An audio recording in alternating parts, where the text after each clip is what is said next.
Bonjour à tous. Aujourd'hui, je vais faire de la compote de pommes. Donc pour ce faire, il me faut des pommes, ça ce sont les pommes de mon verger, et du sucre.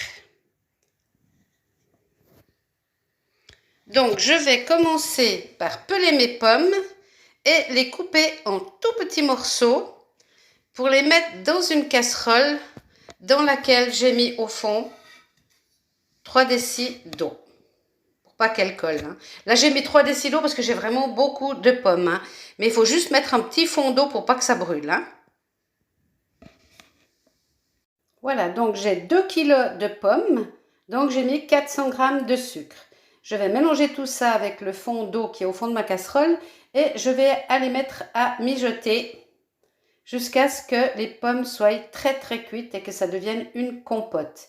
Et on laissera une purée plutôt, et ensuite on va laisser mijoter pour que ça devienne une compote. Donc c'est parti pour la première cuisson. Voilà, donc ma compote est prête. Alors si j'ai goûté là, c'est sucré. Si vous l'aimez avec les petits morceaux comme ça, vous pouvez la laisser. Autrement, vous allez la mixer, ce que je vais faire. Donc voilà, j'ai préparé mon mixeur. Donc je vais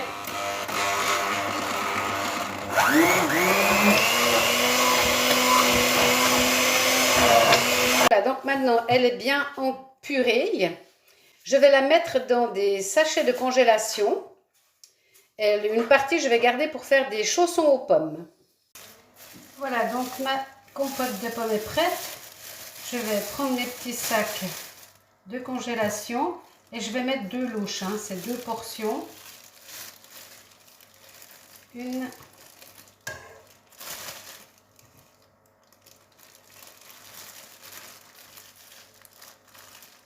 et 2.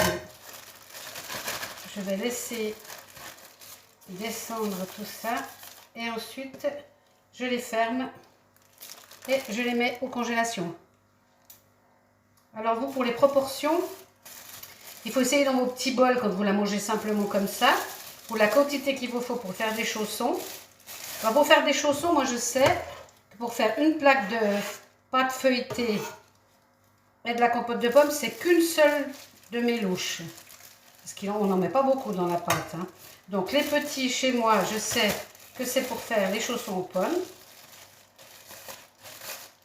Et les gros, c'est 2 portions de compote de pommes comme ça qu'on mange avec un peu de cannelle dessus.